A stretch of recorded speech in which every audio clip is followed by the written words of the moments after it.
Hamenyekanye icyateye impuruza barimo General Muhoozi batanze ubwo Museveni yari i Kigali. Kiliziya Gatolika yasabye Tshisekedi kwemera ibiganiro na M23.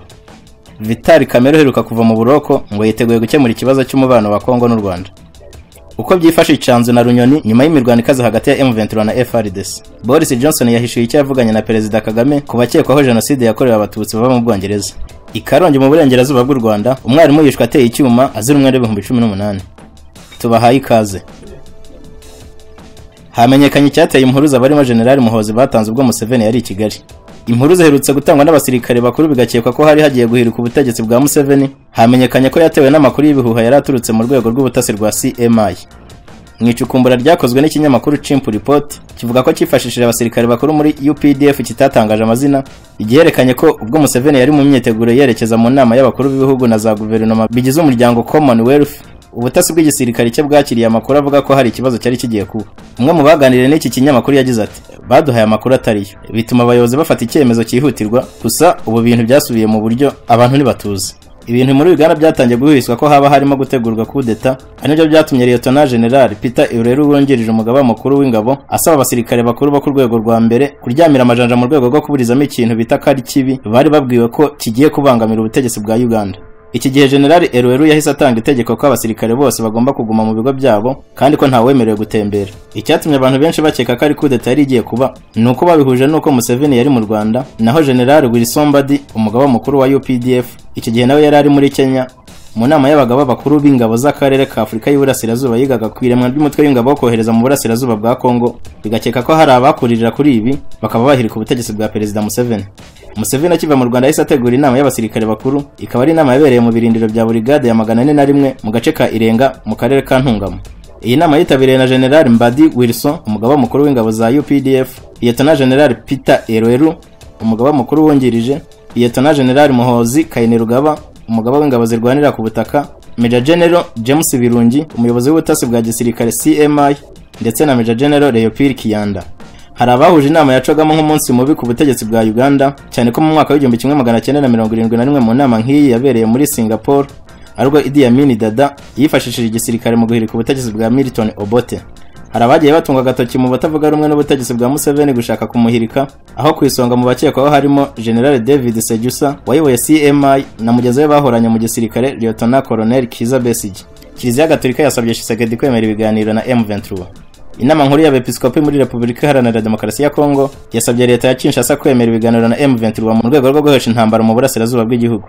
Nk'uko itangazo ryasinywe n'umuvugizi w'iri huriro Monseigneur Donatien Nshoreri bivuga, avuga ko ikintu cyonyine cyakemura ikibazo kiri hagati ya Repubulika Iharanira Demokarasi ya Kongo na M23 ndetse n'u Rwanda ari ibiganiro bagomba kugirana. Monseigneur yagize ati: "Hakenewe ibiganiro maguru mashya."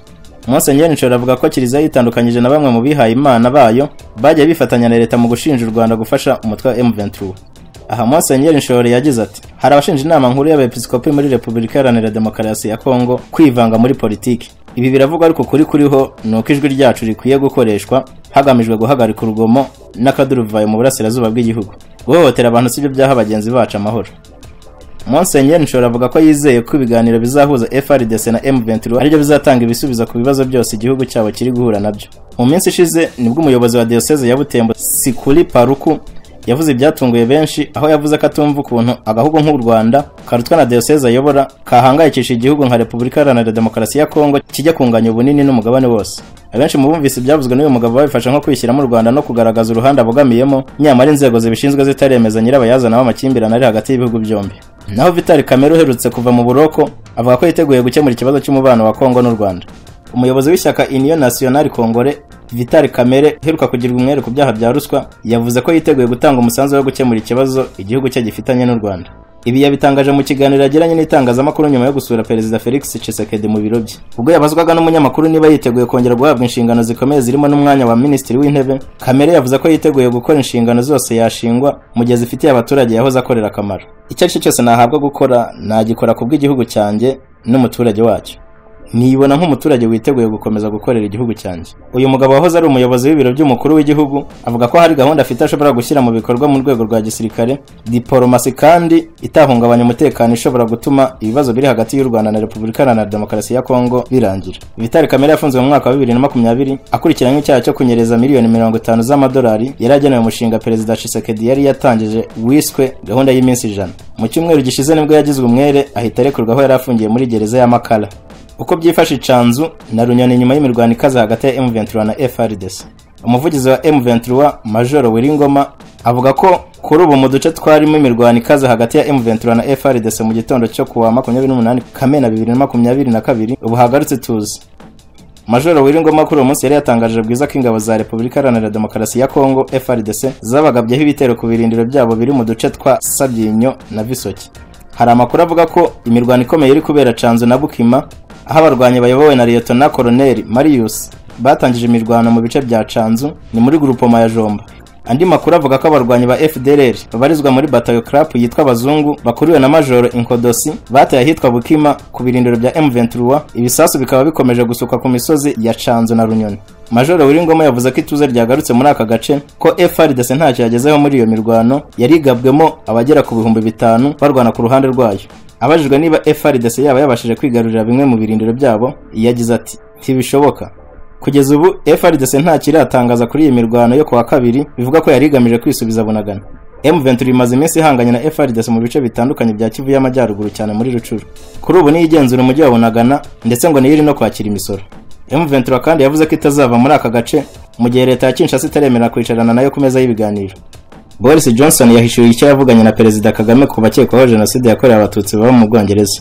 Minisitiri w'intebe w'Ubwongereza Boris Johnson yahishuye icyo yavuganye na Perezida w'u Rwanda Paul Kagame ku bantu 5 baba mu gihugu cy'Ubwongereza bakekwaho uruhare muri jenoside yakorewe abatutsi mu 1994. Boris akigera mu Rwanda tariki ya 23 Kamena 2022 ubwo yaraje kwitabira inama ya Commonwealth yabanje gusura urwibutso rwa jenoside rwa Kigali ku Gisozi, yunamira baruhukiye ndetse asigaye yanditse ubutumwa buvuga ko aya mateka agomba guhora yibukwa kandi ko atazasubira.